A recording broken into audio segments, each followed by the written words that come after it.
Hi, everyone. It'll take just a minute for everyone to log on and then I will get started.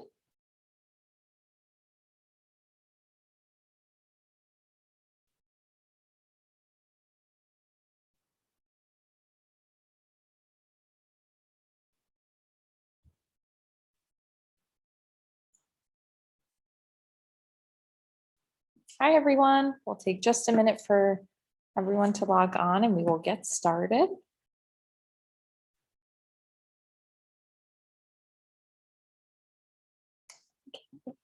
Welcome, everybody. My name is Riley. I'm an educator here at Hawk Mountain Sanctuary, and welcome to Hawk Mountain Sanctuary Storytime. Today's program, we're going to be reading the story Forest Bright, Forest Night, and I'm looking forward to it. So we're so happy you're here. If you're happy too, shake your tail feathers. At Hawk Mountain, we love nature, we love the birds, we love the raptors, and we love all the wildlife. We love the plants and animals, the earth and the sky, because all living things are connected. Do you love nature too? So before we begin today, I also wanted to celebrate today's very important holiday. It's Earth Day. So happy Earth Day, everybody. At the end of today's program, I'm going to share a couple things that you can do at home to make sure that our planet stays healthy and continues to be an awesome place for us to live, and all the awesome animals and plants that live here too. So we're going to get started first by reading our story, Forest Bright, Forest Night. Then we're going to learn a little bit more about some of the animals that we might meet in today's story. And then we're going to finish up with a craft that you can make at home. So I'm going to get right into it and share my screen. Also, if at any time you have a question, feel free to ask in the chat. Okay. So here we go with our story, Forest Bright, Forest Night by Jennifer Ward. And there's some really cool pictures in here, so I'll make sure to take my time so we can check out all of the awesome pictures. So here's our first page. Sunlight, forest bright. After sleeping through the night, and you're gonna find in all these pictures, we're gonna meet animals that might be more active during the day, might be more active at night. So let's see what we can find. Leap and flash, deer splash, climb and stumble, bear cubs tumble. And see if you can find the animal on every page that we talk about, but there also might be some hidden animals in there too. So keep your eyes peeled. Whittle and rap, woodpeckers tap, slither and slip, snakes whip. See how many you can count on your page.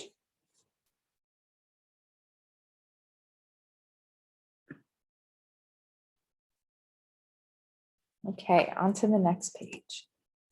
Jabber and talk, blue jays squawk, store and stash, squirrels dash. There's so much going on. So many different animals live in the forest.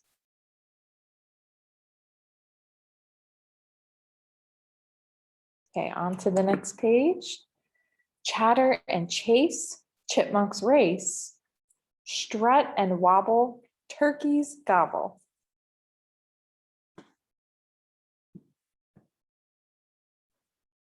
Lots of different critters. Some are moving around, some are hiding away and sleeping.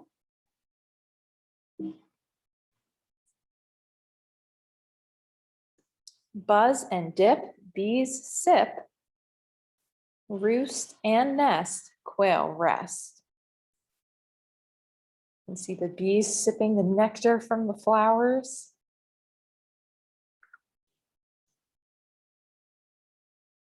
And it looks to me in the second picture that the sun is starting to set. So we'll see what happens. Moon bright, forest night, after sleeping through the light. So now nighttime has fallen, the sun has gone down, And maybe the animals that we saw active during the day might be laying low for the night, going to sleep, and maybe some others are starting to come out. And maybe you know what the name for that is, an animal that might be more active at nighttime. Flip and flop, frogs hop. Jump and crawl, crickets call. And you might see some of the animals that we saw earlier at the start of our story. Paddle and swim, beavers trim. Nibble and crunch, mice munch. You might even see animals that eat the same foods or live in the same part of the forest. Slither and slide, animals hide, or animals, salamanders hide, but it is an animal. Scurry and scramble, skunks amble. Looks like we're down on the forest floor. Yip and yowl, foxes prowl. Climb and sneak, opossums peek.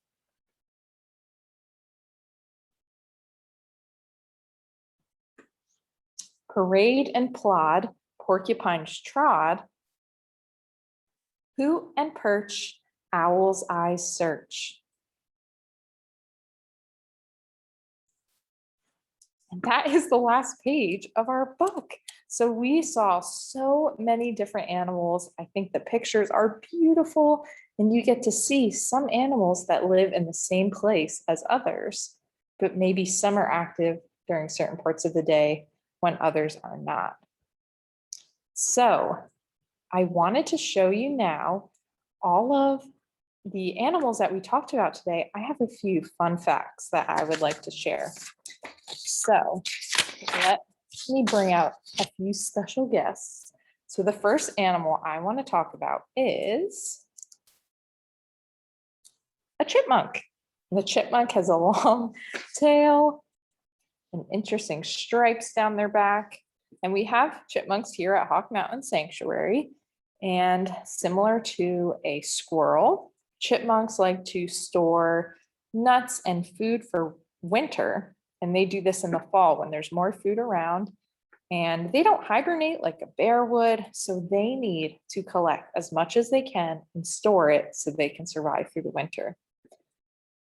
They're also a rodent, similar to a rat or a mouse, which means they have two large top middle teeth called incisors, and it helps them to chew on their food. Next, we have a barred owl. And a barred owl, it's spelled B-A-R-R-E-D, barred owl. And barred owls, they eat small mammals like mice, maybe even the chipmunk that we just talked about.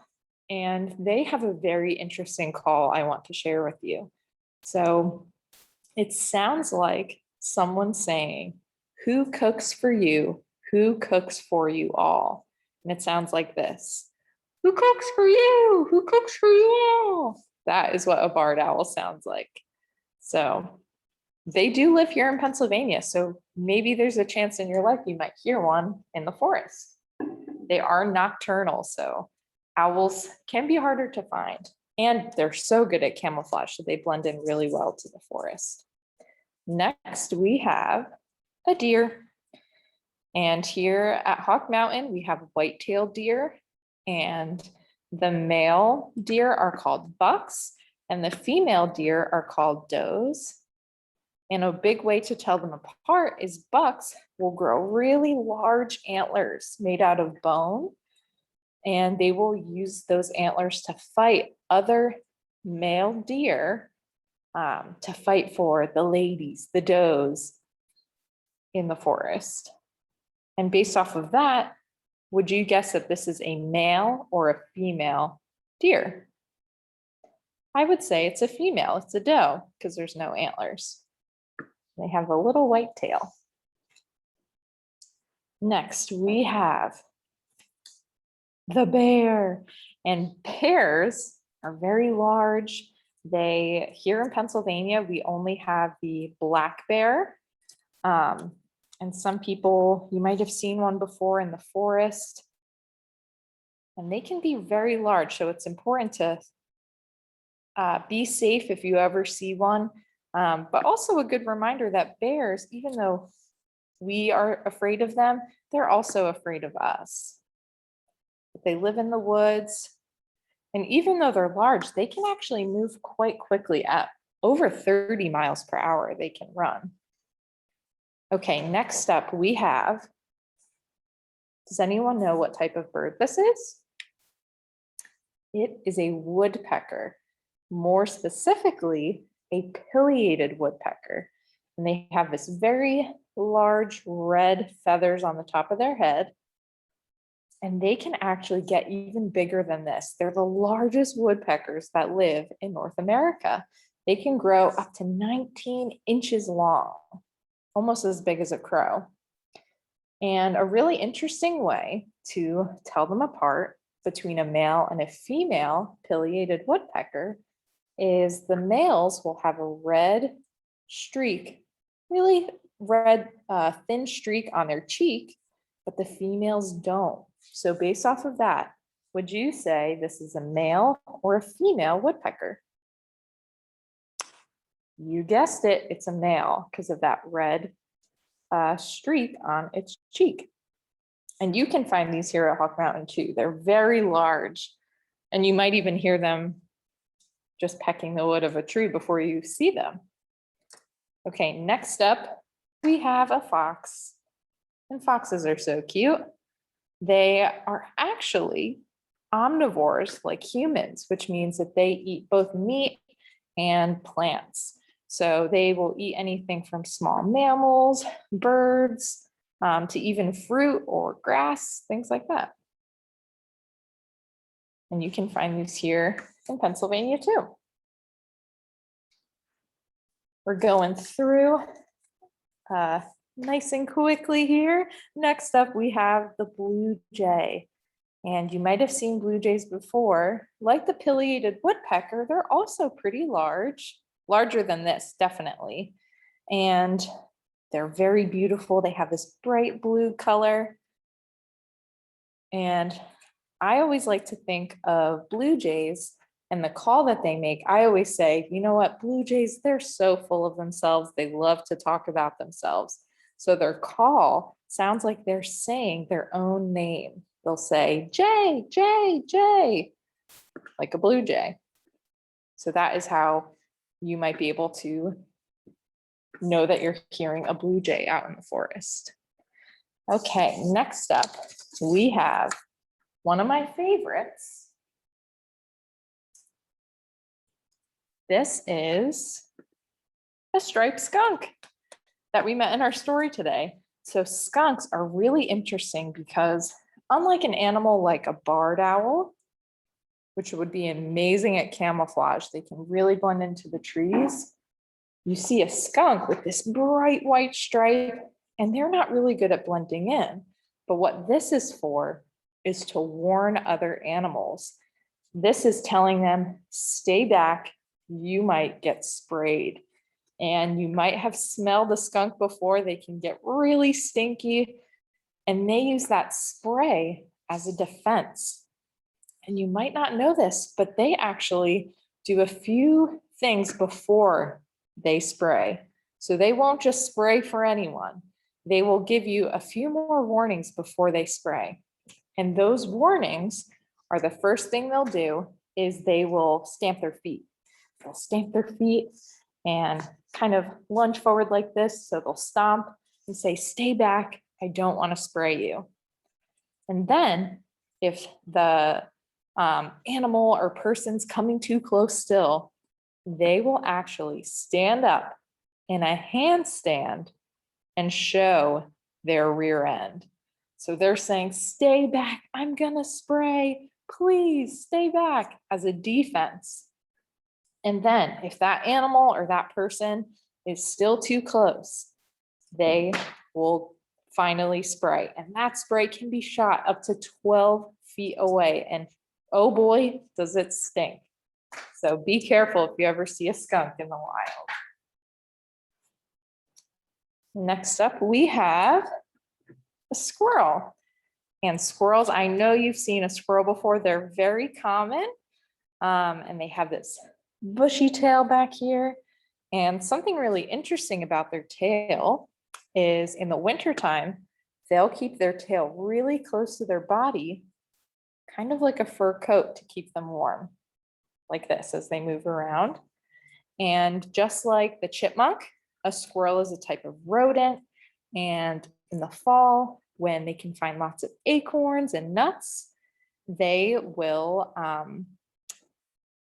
store them away and save them for wintertime because they don't hibernate. I see a question here. It says, do baby skunks also spray? And they do. And a very interesting thing about the spray is they have to produce the spray and it takes a little while. So after a skunk sprays, they can't just spray right away after that. They have to take some time for their glands in their body to produce more of that stinky spray. So they only use it for special occasions to defend themselves. That was a really good question. So that was our squirrel. And I see another question here. It says, why do chipmunks have stripes? That's a great question. So the chipmunk, where are they? And my best guess for why a chipmunk has stripes is probably, well, it could be two different things because chipmunks are colored so they can blend in with their surroundings, but also like the skunk, the stripes are white. So maybe it's a way to confuse predators thinking, oh, if you see this bright white stripe, it might be to stay back. But they also have coloring that blends in with the forest. So that's a really good question. I'm not sure why they have that stripe exactly. They do have really awesome coloring though. I think chipmunks are so beautiful. Okay. So next up we have, does anyone know what type of animal this is? We have a frog. So frogs, we have many types of frogs and toads that live here at Hawk Mountain. We also, if you've ever been here before, we have a place called a native plant garden. And in the back is a pond. And every spring, just a few weeks ago, we have hundreds of wood frogs come to the pond to lay their eggs. And they make tons of noise. All frogs kind of make a different sound, kind of like a bird does to communicate. So if you come to Hawk Mountain over the next couple weeks, you can look in those ponds and see the frog eggs sitting in the water. Pretty cool.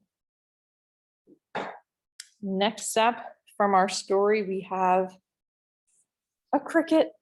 And crickets are not this big, thank goodness, because that would be very, very creepy crawly.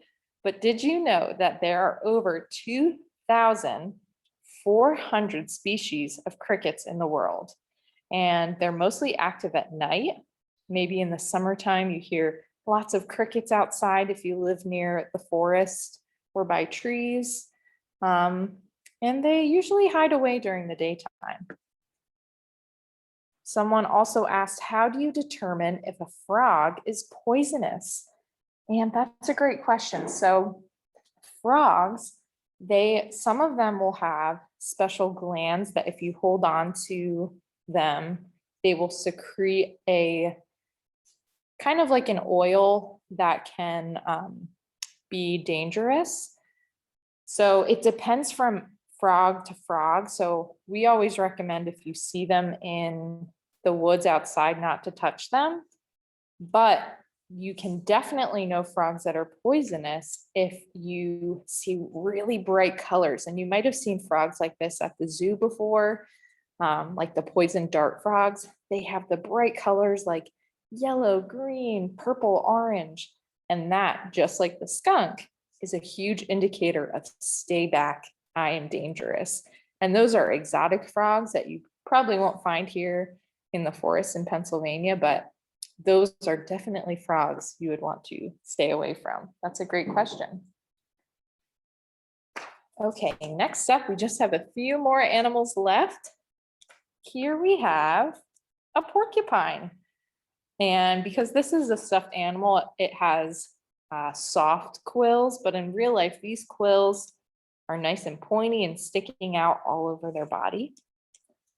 But it is a common misconception that people think that porcupines can shoot their quills out to defend themselves. And that is not true, but on the very end of their quills, they have something called barbs, and it can actually dig into skin and be pretty painful. So if you ever see a porcupine in the wild, be sure to look from afar, but not touch them.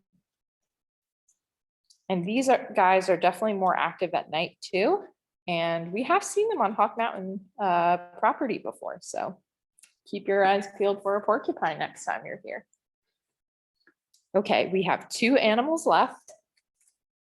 First up, we have a snake.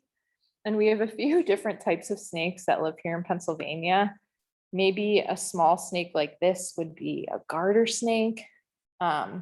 But we also have snakes like black rat snakes, things like that, maybe a rattlesnake. Those are in Pennsylvania too. And snakes, they are cold-blooded. And what that means is different from a human that's warm-blooded. Our temperature is always about 98, 98.6 is like the average for humans. And that's whether we're outside in the cold or in the summer heat, our temperature is always, the word is regulated. So it's always kind of staying the same. But snakes are cold-blooded, which means they can't regulate their own temperature. So when a frog, or excuse me, when a snake is outside in the sun and the sun is shining on it, they're basking in the sun, that's going to warm up their temperature inside.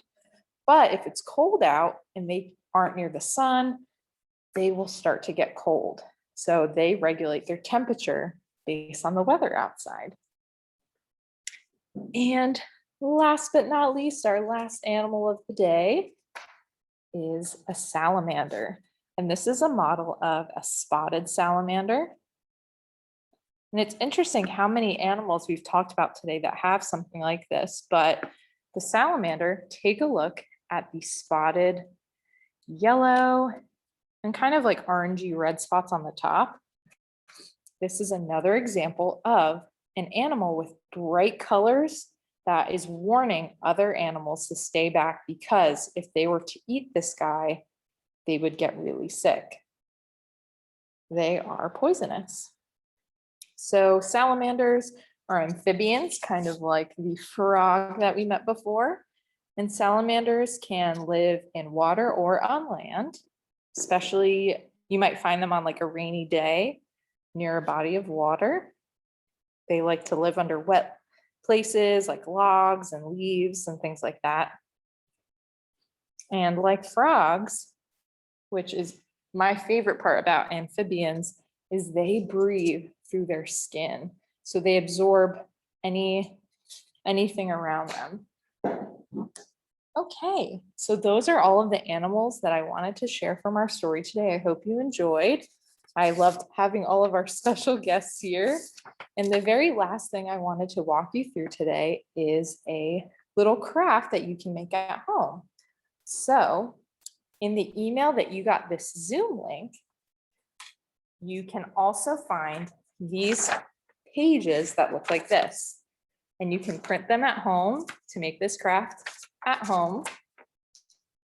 And you might be thinking, what am I going to make with this? It says head, tail, tongue, and then these shapes.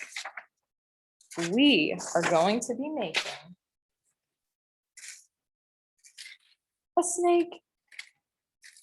And we're going to be using a pattern of a chain to make this snake pattern. And I'll walk you through how to do that now. It's really easy. So the first thing you want to do is color in your snake on your paper, however you want. Do you want your snake to be striped? Do you want to color in every individual scale? It could be all one color, whatever you'd like. So you'll color in all the parts of your snake. Once you are finished coloring, you're going to cut out everywhere you see a black line. So you'll cut down the middle and then across. Same with this paper. And you're going to end up with pieces like this. So what we're going to do is create a pattern, create a chain. So the first thing, and you can see on here, we have these top pieces and then side pieces. That creates a little chain pattern. And the way that you do that, you can start with a piece like this and loop it around to make a loop. And all you have to do is use a piece of tape or glue or a staple to connect it. And this is a top piece. And then you'll take a side piece and then feed it through just like this. And then you'll attach that piece to itself, just like we did before, with a piece of glue, a piece of tape, or a staple. So you have started your pattern, and then you'll add another onto this one and go all the way down the line until you have created your snake pattern. And then once it all comes together, this one was colored like a corn snake, and they live in the southern United States. Some people have them as pets, and they're like a bright orange color. And then you have a snake. You can hang it over your shoulder and hang out with you during the day. And that is how to create your craft. So be sure to go look on the email that we sent you today, and you can print off all those pages and make the snake at home if you'd like. Other than that, one thing I wanted to leave you with before we leave today, because today is Earth Day, here are some really easy things you can do to make our planet a better place. So here's the first thing. You can remember to not litter or leave trash on the ground. You can recycle things at home that don't belong in a landfill, like the paper scraps from your craft. And use reusable bottles when drinking water instead of disposable ones, like this. You can always reuse it over and over again. Turn off lights and electronics to save electricity when you're not using them. And you can also reduce, reuse, and recycle any items that can be used again and transformed into something new. So when we give objects a purpose, we're being less wasteful and taking care of our beautiful planet. So that's all I have for you all today. I wanted to thank you all so much. Oh, we have one last question here. They asked, are there raccoons at Hawk Mountain? You could definitely find a raccoon here. Raccoons, opossums, they definitely are here at night, maybe in the nighttime, they're more nocturnal. But thank you all so much for joining us today. Our next Sanctuary Storytime is in May. It's Thursday, May 27th at the same time, and we'll be reading the story When the Shad Bush Blooms. So you can register for our virtual programs at hawkmountain.ticketleap.com. Thank you all so much, everyone. Have an amazing Earth Day. I hope you celebrate, and thanks so much for joining us. Have a great day. Bye.